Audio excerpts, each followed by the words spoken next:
his foreign policy speech Thursday afternoon, President Obama warned that domestic terrorism would increase in the modern age of the Internet. This threat is not new, Obama said, but technology and the Internet increases its frequency and lethality. Obama warned Americans that materials on the Internet could influence people to commit terrorist acts.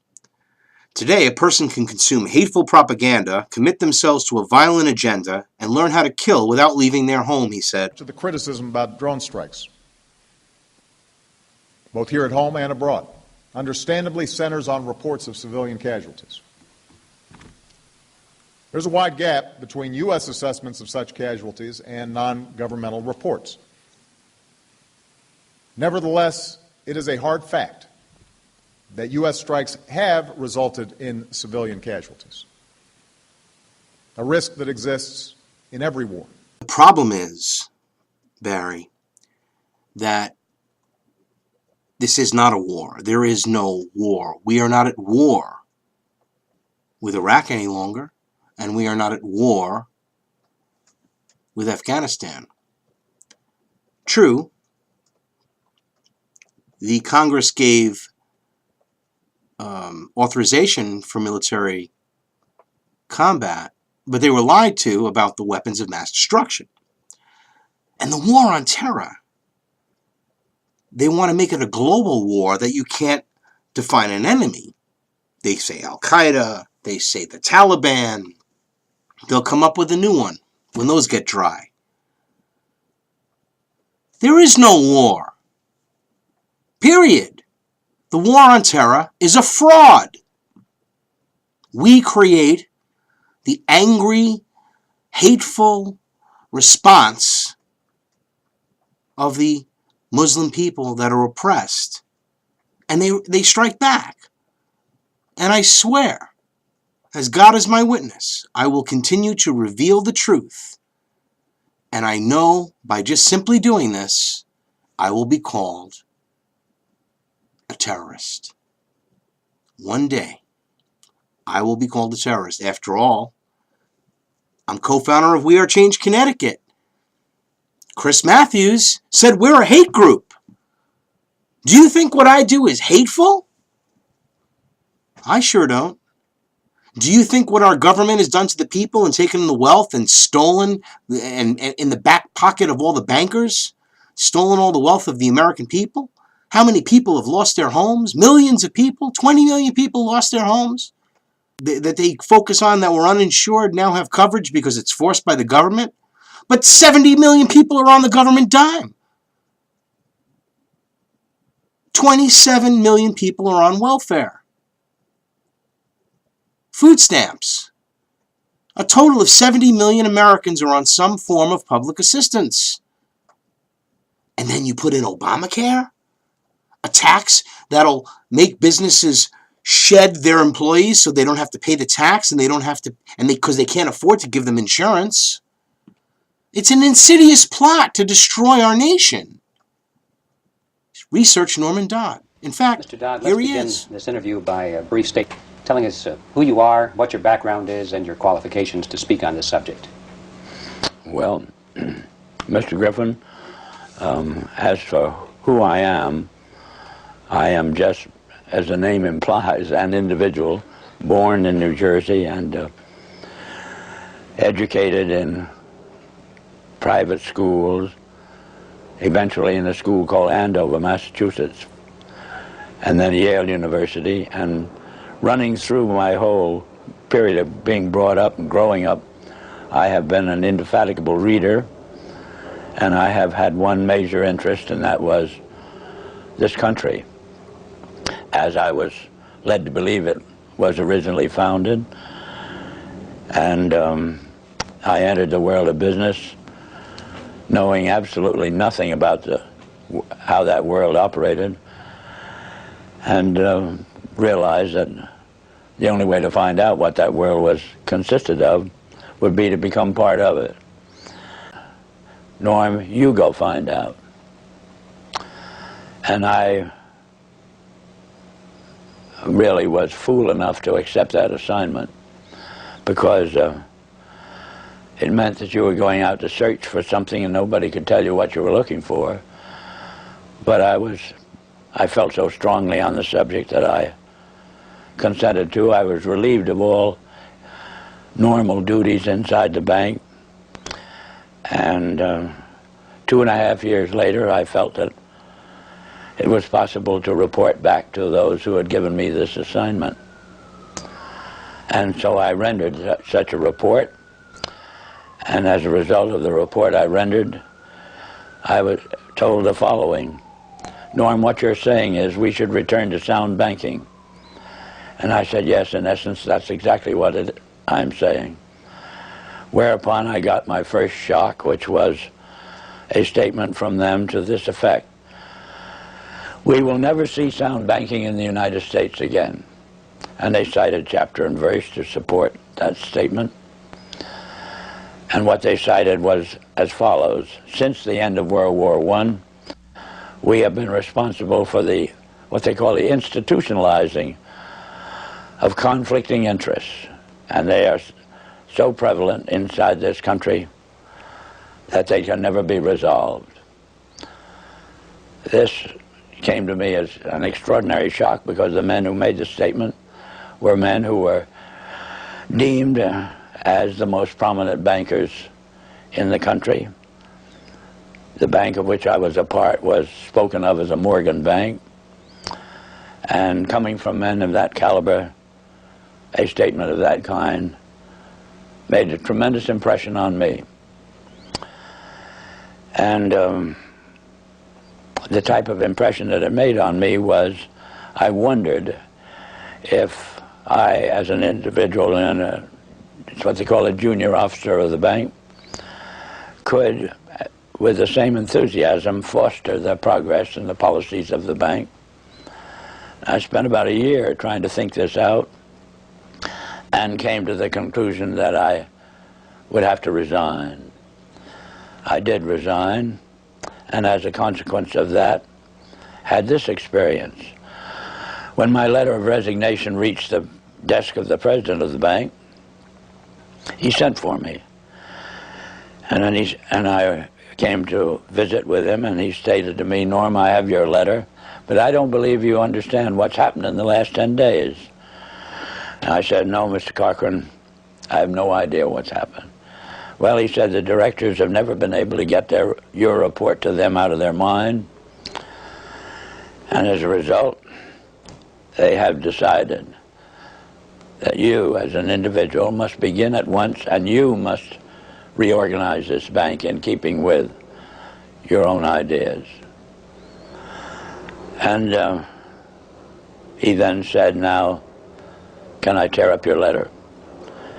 And inasmuch as what had been said to me was offering me, at the age of, by then, 33, about as fine an opportunity for service to the country as I could imagine, I said yes. And they said they wished me to begin at once. And I did, and suddenly, in the span of about 6 weeks, I was not permitted to do another piece of work. And every time I brought the subject up, I was kind of patted on the back and said, and told, stop worrying about it, Norm. Pretty soon you'll be a vice president, and then you'll have quite a handsome salary, and ultimately be able to retire on a very worthwhile pension. In the meantime, you can play golf and tennis to your heart's content on weekends. Well, Mr. Griffin, I found I couldn't do it. I spent a year figuratively with my feet on the desk doing nothing, and I just couldn't adjust to it. So I did resign. And this time, my resignation stuck, and then I got my second shock, which was the discovery that the doors of every bank in the United States were closed to me, and I never could get a job, as it were, in a bank. At what point in your career did you become connected with the Reese Committee? 1953. 1953. Yeah. And what was that capacity, sir? That was the capacity of what they call Director of Research for the Reese Committee. Can you tell us what the Reese Committee was attempting to do? Yes, I can tell you. It was operating and carrying out instructions embodied in a resolution passed by the House of Representatives, which was to investigate the activities of foundations as to whether or not these activities could justifiably be labeled un-American, without, I might say, defining what they meant by un-American. But that was the resolution, and the committee had then the task of selecting a council, and the council in turn had the task of selecting a staff, and he had to have somebody who would direct the work of that staff. In that report, I specifically, number one, defined what was, to us, what was meant by the phrase un-American, and we defined that in our way as being a determination to effect changes in the country by unconstitutional means. For the families of those civilians, no words or legal construct can justify their loss. For me and those in my chain of command, those deaths will haunt us as long as we live. Just as we are haunted by the civilian casualties that have occurred throughout conventional fighting in Afghanistan and Iraq. But as Commander-in-Chief, I must weigh these heartbreaking tragedies against the alternatives. To do nothing in the face of terrorist networks would invite far more civilian casualties, not just in our cities, at home, and our facilities abroad, but also in the very places like Sana'a and Kabul and Mogadishu, where terrorists seek a foothold. Remember that the terrorists we are after target civilians, and the death toll from their acts of terrorism against Muslims dwarfs figures we have any obtained estimate from the executive branch civilian casualties confirm from drone that the strikes. number of civilian casualties Nisar Khan has typically been in the single digits. Told you can't. Orphans. That what we had Because it's uncovered was the classified. determination Well, I of think these that large rationale endowed is long foundations gone. through their trustees to actually get control of education. There's quite a bit of Mr. Gaither then went on voluntarily and stated, he said, Mr. Dodd, all of us that have a hand in the making of policies here have had experience either with the OSS during the war or the European Economic Administration after the war. We've had experience operating under directives, and these directives emanate and did emanate from the White House. Now we still operate under just such directives. Would you like to know what the substance of these directives is? And I said, yes, Mr. Gaither, I'd like very much to know.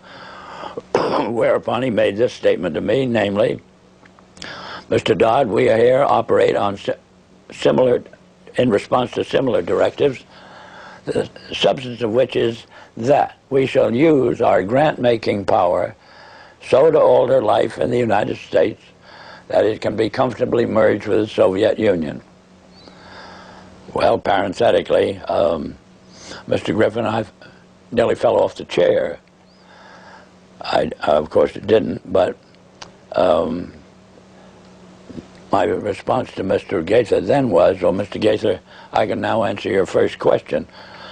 You forced the Congress of the United States to spend $150,000 to find out what you just told me.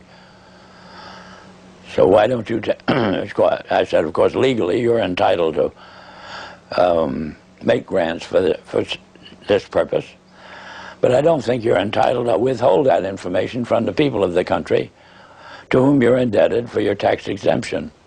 So why don't you tell the people of the country that's what you told me? And his answer was, we would not think of doing any such thing. So then I said, well, Mr. Gaither, obviously you forced the Congress to spend this money in order to find out what you've just told me. With Afghanistan. True, the Congress gave authorization for military combat, but they were lied to about the weapons of mass destruction. And the war on terror, they want to make it a global war that you can't define an enemy. Today, a person can consume hateful propaganda, commit themselves to a violent agenda, and learn how to kill without leaving their home, he said. To the criticism about drone strikes, both here at home and abroad, understandably centers on reports of civilian casualties. There's a wide gap between U.S. assessments of such casualties and non-governmental reports. Nevertheless, it is a hard fact that U.S. strikes have resulted in civilian casualties, a risk that exists in every war. The problem is, Barry, that this is not a war. There is no war. We are not at war with Iraq any longer, and we are not at war. During his foreign policy speech Thursday afternoon, President Obama warned that domestic terrorism would increase in the modern age of the Internet. This threat is not new, Obama said, but technology and the Internet increases its frequency and lethality. Obama warned Americans that materials on the Internet could influence people to commit terrorist acts.